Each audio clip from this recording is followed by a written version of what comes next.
Everyone has two natures. One wants us to advance and the other wants to pull us back. The one that we cultivate and concentrate on decides what we are at the end. Both natures are trying to gain control. The will alone decides the issue. A man by one supreme effort of the will may change his whole career and almost accomplish miracles. You may be that man. You can be if you will to be, for will can find a way or make one. I could easily fill a book of cases where men plodding along in a matter-of-fact way were all at once aroused, and as if awakening from a slumber they developed the possibilities within them, and from that time on were different persons. You alone can decide when the turning point will come. It is a matter of choice whether we allow our diviner self to control us or whether we will be controlled by the brute within us. No man has to do anything he does not want to do. He is therefore the director of his life if he wills to be. What we are to do is the result of our training. We are like putty and can be completely controlled by our willpower. Habit is a matter of acquirement. You hear people say, "He comes by this or that naturally, a chip off the old block," meaning that he is only doing what his parents did. This is quite often the case, but there is no reason for it, for a person can break a habit just the moment he masters the "I will." A man may have been a good-for-nothing all his life up to this very minute, but from this time on he begins to amount to something. Even old men have suddenly changed and accomplished wonders. "I lost my opportunity," says one. That may be true, but by sheer force of will, we can find a way to bring us another opportunity. There is no truth in the saying that opportunity knocks at our door but once in a lifetime. The fact is, opportunity never seeks us, we must seek it. What usually turns out to be one man's opportunity was another man's loss. In this day, one man's brain is matched against another's. It is often the quickness of brain action that determines the result. One man thinks, "I will do it," but while he procrastinates, the other goes ahead and does the work. They both have the same opportunity. The one will complain of his lost chance. But it should teach him a lesson, and it will, if he is seeking the path that leads to success. Many persons read good books, but say they do not get much good out of them.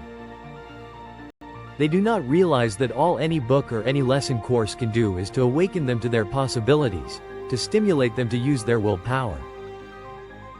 You may teach a person from now until doomsday, but that person will only know what he learns himself. You can lead him to the fountain, but you can't make him drink. One of the most beneficial practices I know of is that of looking for the good in everyone and everything, for there is good in all things. We encourage a person by seeing his good qualities, and we also help ourselves by looking for them. We gain their good wishes, a most valuable asset sometimes. We get back what we give out. The time comes when most all of us need encouragement, need buoying up. So form the habit of encouraging others, and you will find it a wonderful tonic for both those encouraged and yourself, for you will get back encouraging and uplifting thoughts. Life furnishes us the opportunity to improve. But whether we do it or not depends upon how near we live up to what is expected of us. The first of each month, a person should sit down and examine the progress he has made. If he has not come up to expectations, he should discover the reason, and by extra exertion measure up to what is demanded next time. Every time that we fall behind what we plan to do, we lose just so much, for that time is gone forever. We may find a reason for doing it, but most excuses are poor substitutes for action. Most things are possible. Ours may be a hard task, but the harder the task, the greater the reward. It is the difficult things that really develop us. Anything that requires only a small effort utilizes very few of our faculties, and yields a scanty harvest of achievement. So do not shrink from a hard task, for to accomplish one of these will often bring us more good than a dozen lesser triumphs. I know that every man that is willing to pay the price can be a success. The price is not in money, but in effort. The first essential quality for success is the desire to be something. The next thing is to learn how to do it, the next to carry it into execution. The man that is the best able to accomplish anything is the one with a broad mind.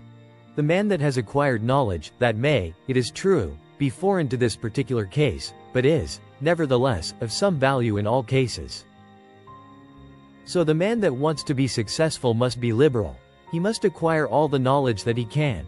He must be well posted not only in one branch of his business but in every part of it. Such a man achieves success. The secret of success is to try always to improve yourself no matter where you are or what your position. Learn all you can. Don't see how little you can do, but how much you can do. Such a man will always be in demand, for he establishes the reputation of being a hustler. There is always room for him because progressive firms never let a hustler leave their employment if they can help it. The man that reaches the top is the gritty, plucky, hard worker and never the timid, uncertain, slow worker. An untried man is seldom put in a position of responsibility and power. The man selected is one that has done something, achieved results in some line, or taken the lead in his department.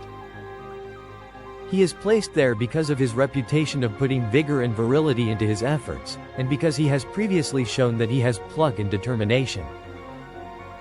The man that is chosen at the crucial time is not usually a genius. He does not possess any more talent than others, but he has learned that results can only be produced by untiring concentrated effort. That miracles in business do not just happen. He knows that the only way they will happen is by sticking to a proposition and seeing it through. That is the only secret of why some succeed and others fail. The successful man gets used to seeing things accomplished and always feels sure of success. The man that is a failure gets used to seeing failure, expects it and attracts it to him. It is my opinion that with the right kind of training every man could be a success. It is really a shame that so many men and women, rich in ability and talent, are allowed to go to waste, so to speak. Someday I hope to see a millionaire philanthropist start a school for the training of failures. I am sure he could not put his money to a better use. In a year's time the science of practical psychology could do wonders for him. He could have agencies on the lookout for men that had lost their grip on themselves, that had through indisposition weakened their will, that through some sorrow or misfortune had become discouraged. At first all they need is a little help to get them back on their feet, but usually they get a knock downwards instead. The result is that their latent powers never develop and both they and the world are the losers. I trust that in the near future, someone will heed the opportunity of using some of his millions in arousing men that have begun to falter. All they need to be shown is that there is within them an omnipotent source that is ready to aid them, providing they will make use of it. Their minds only have to be turned from despair to hope to make them regain their hold. When a man loses his grip today, he must win his redemption by his own will. He will get little encouragement or advice of an inspiring nature. He must usually regain the right road alone.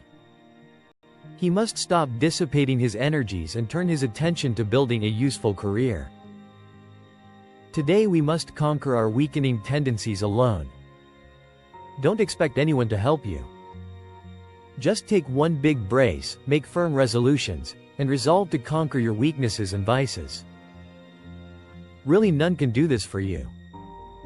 They can encourage you, that is all. I can think of nothing, but lack of health, that should interfere with one becoming successful. There is no other handicap that you should not be able to overcome.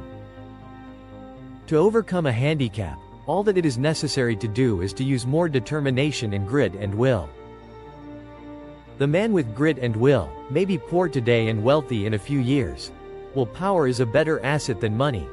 Will carry you over chasms of failure, if you but give it the chance.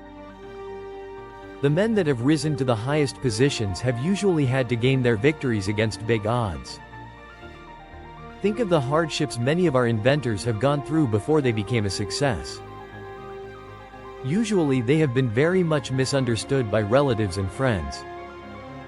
Very often they did not have the bare necessities of life, yet, by sheer determination and resolute courage, they managed to exist somehow until they perfected their inventions, which afterwards greatly helped in bettering the condition of others. Everyone really wants to do something, but there are few that will put forward the needed effort to make the necessary sacrifice to secure it. There is only one way to accomplish anything, and that is to go ahead and do it. A man may accomplish almost anything today, if he just sets his heart on doing it and lets nothing interfere with his progress. Obstacles are quickly overcome by the man that sets out to accomplish his heart's desire. The bigger the man, the smaller the obstacle appears. The smaller the man, the greater the obstacle appears. Always look at the advantage you gain by overcoming obstacles, and it will give you the needed courage for their conquest. Do not expect that you will always have easy sailing. Parts of your journey are likely to be rough. Don't let the rough places put you out of commission. Keep on with the journey. Just the way you weather the storm shows what material you are made of. Never sit down and complain of the rough places, but think how nice the pleasant stretches were. View with delight the smooth plains that are in front of you. Do not let a setback stop you. Think of it as a mere incident that has to be overcome before you can reach your goal.